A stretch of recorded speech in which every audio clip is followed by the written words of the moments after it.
Markets feel strange right now. The economy and geopolitics look ugly, yet the S&P 500 is only a few percent off all-time highs. Under the surface, the story is simple. Around 35 to 40% of the S&P and the Nasdaq is effectively tied to a handful of mega-cap AI and semiconductor names. So when you think you are just in the index, in practice, you are long the AI trade.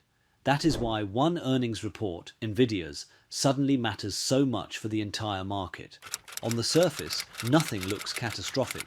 The S&P is only about 3% off all-time highs. We were just sniffing new highs, then sold off. It does not feel like a big move, but it feels bad.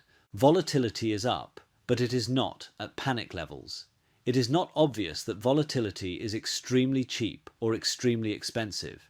It sits in that uncomfortable middle zone where things can break, but where there is also enough premium for people to sell and try to push the market higher.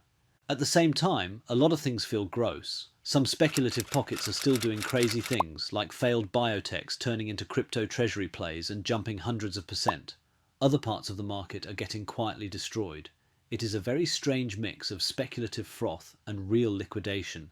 In many recent sell-offs, you could point to options as the main driver.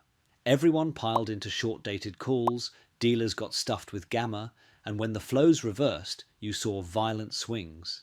This time feels different. Some of the big single-name moves, like Tesla dropping double digits, are not being accompanied by huge put buying.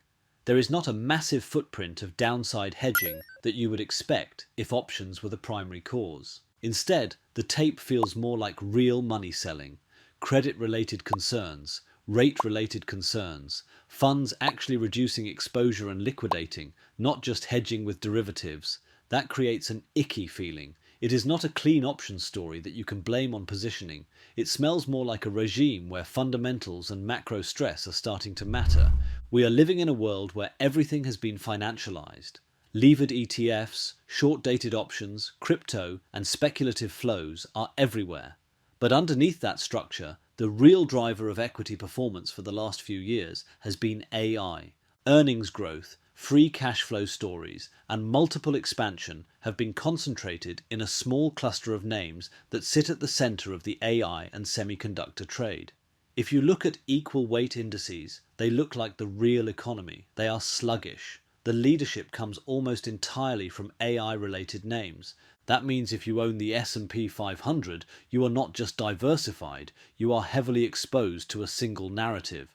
If the AI story holds, the index looks fine. If the AI story cracks, the main growth pillar of US equities comes under pressure. This is why Nvidia's earnings are not just another corporate event. They are the focal point of the entire AI trade.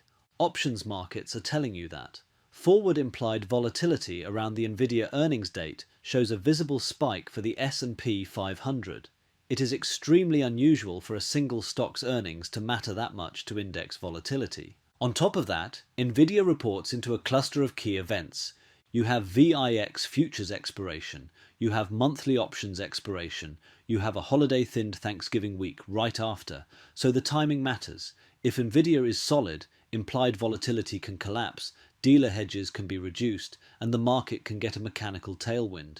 If Nvidia disappoints, that same setup can amplify a downside shock.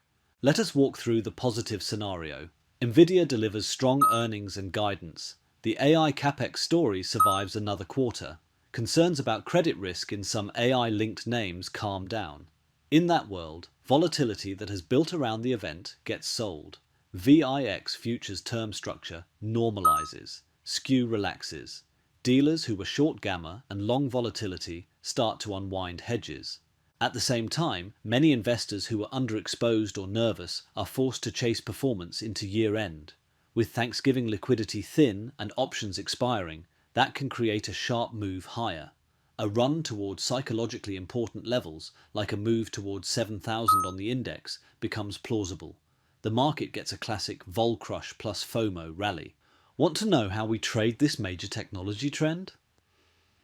At Truthsayer AI, we trade every single one of the alerts our AI generates. If you're interested, you can join the thousands of clients already using our app to capitalize on these trades every day. Remember, We trade every one of the alerts our machine learning and AI models produce. Sign up on our website, you won't regret it. Thank you for watching, and don't forget to like and subscribe.